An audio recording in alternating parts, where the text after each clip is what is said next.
Coming up on Network Africa, workers down tools in the Democratic Republic of Congo to protest against the Electoral Commission's plan to delay presidential elections. President Barack Obama's half-brother Malik will be attending tonight's third presidential debate as a guest of Donald Trump.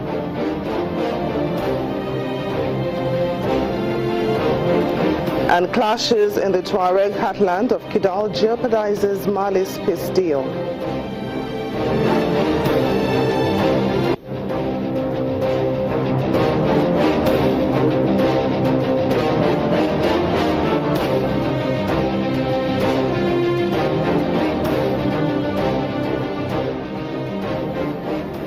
Hello and welcome to the program. I'm Temitope Fagbemi.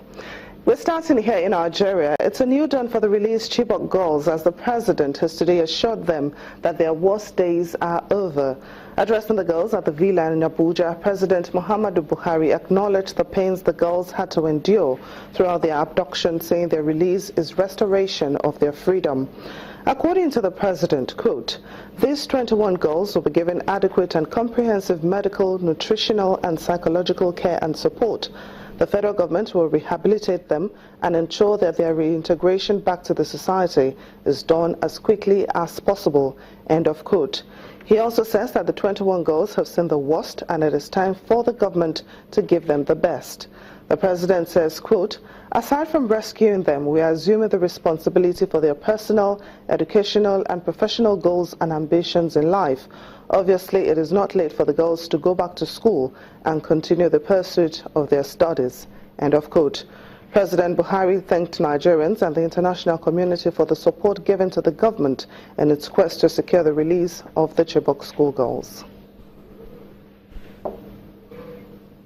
The former Democratic Republic of Congo Vice President Jean-Pierre Bemba has been found guilty of tampering with witnesses at the International Criminal Court.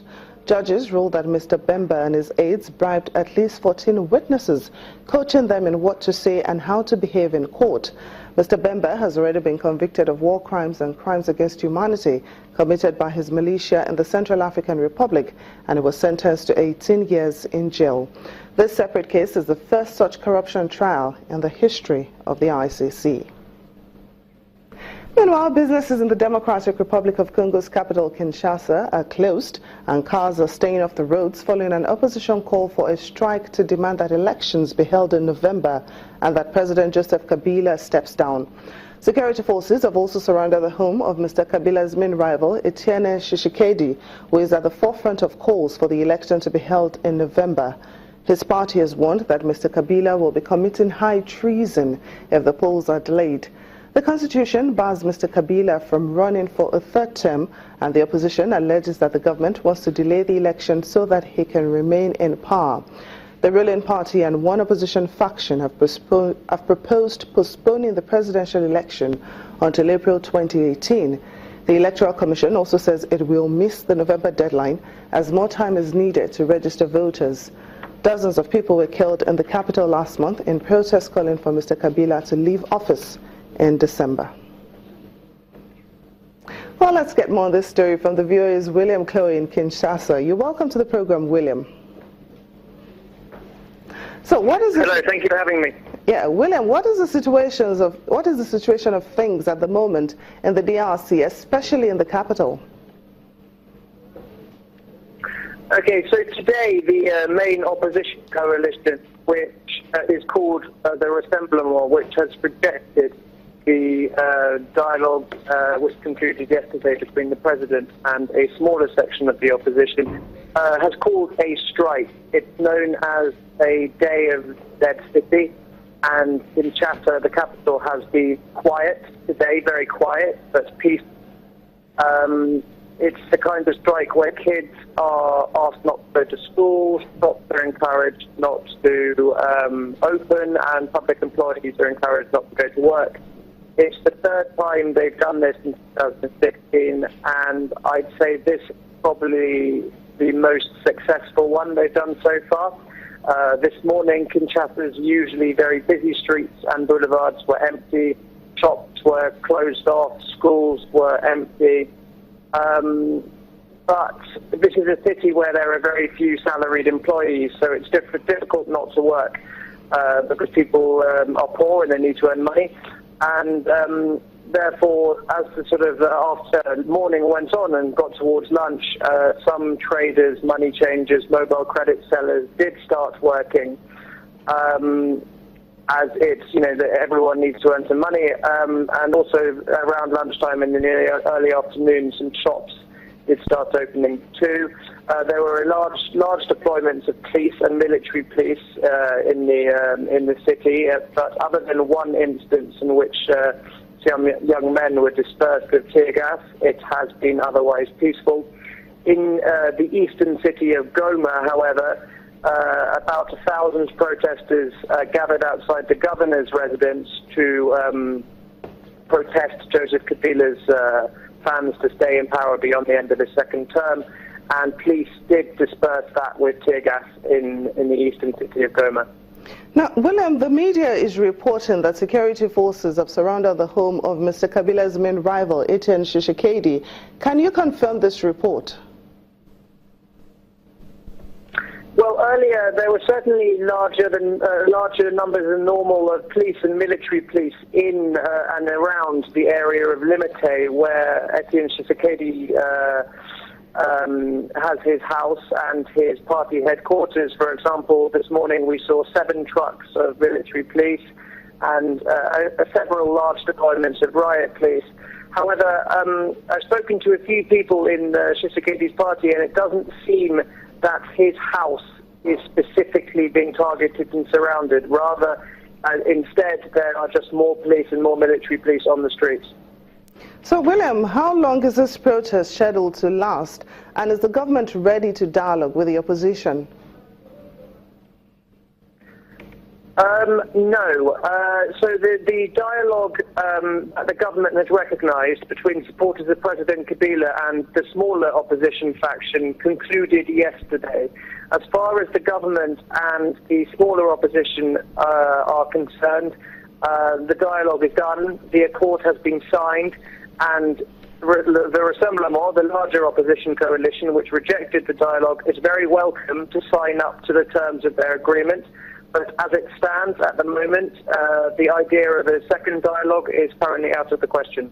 So finally, William, has any of the DRC's neighbors like Uganda, Rwanda, Burundi or Tanzania tried to mediate in this crisis in the DRC?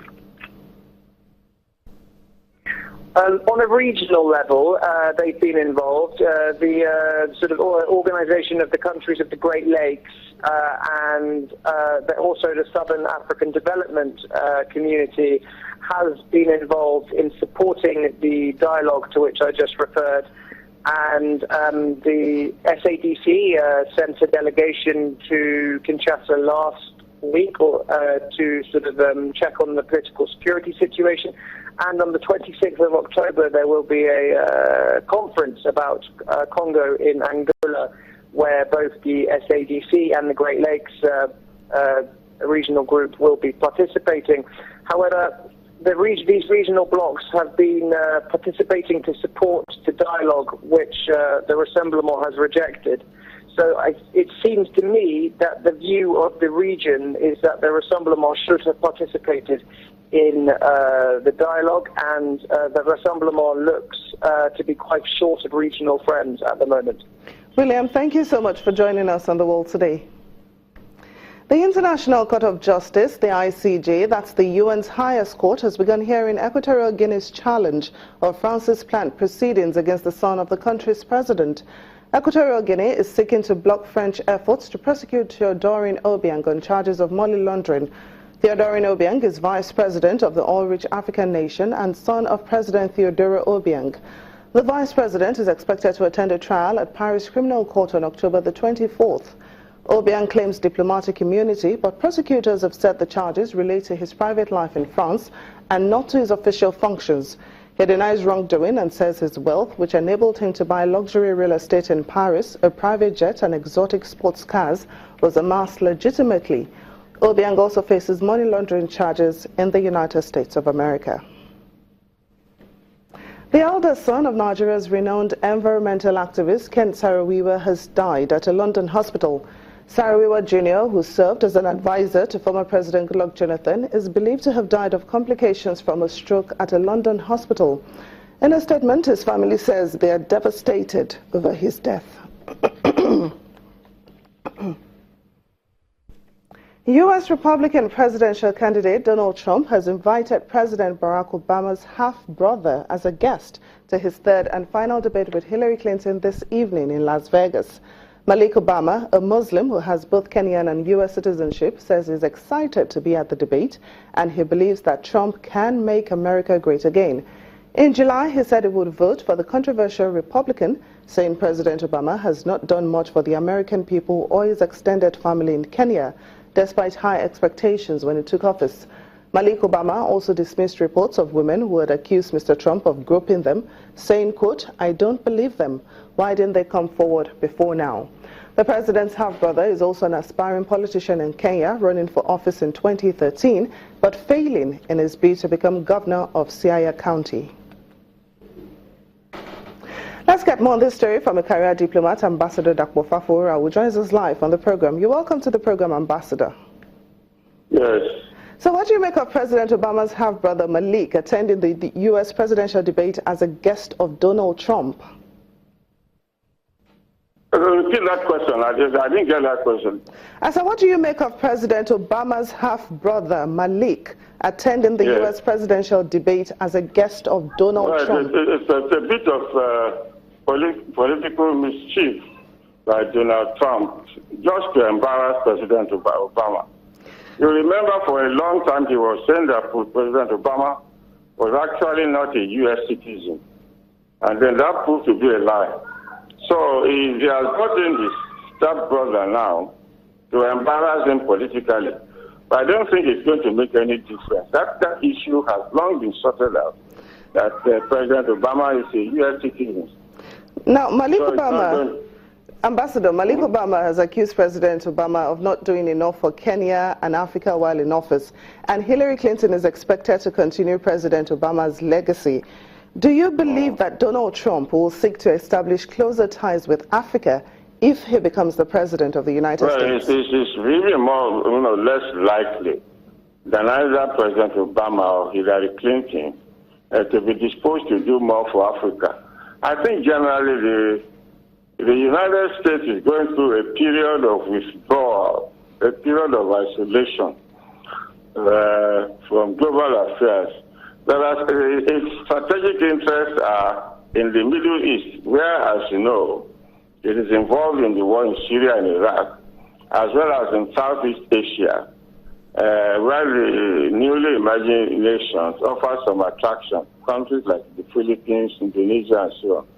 Africa is becoming increasingly marginal to global affairs. And I don't think whoever emerges as president in the U.S., I'm hoping it will be Hillary Clinton. I don't think we can expect the next president to show any enduring interest in Africa. So, in other words, you're saying it's not possible for the next president to improve the U.S. relations with Africa? No, I don't think so. I don't think so. There will still be bilateral relations. We still have a little bit of economic and military cooperation with the U.S. But Africa generally is no longer of any strategic interest to the United States. And so whoever emerges, I don't think it's going to change things. As I was saying, they are far more interested in the Middle East and Southeast Asia. Well, Ambassador Fafora, thank you so much for joining us on the program. We appreciate your perspective on this issue. Namibia's Herero and Nama people have demanded a formal apology from Germany over alleged genocide committed in 1904 and 1907. The German government is in negotiations with Namibia, but the Herero and Nama people say they have not been included and they have lodged a complaint with the United Nations. In July, Angela Merkel's government agreed to formally apologize to Namibia for what is considered the first genocide of the 20th century and a prelude to the Holocaust in which 6 million Jews were murdered. But Namibian representatives and descendants of those killed say an apology without reparation is an insult. Namibia was colonized by Germany in the late 1800s and was known then as Southwest Africa before being colonized by South Africa at the beginning of World War I. until independence in 1990.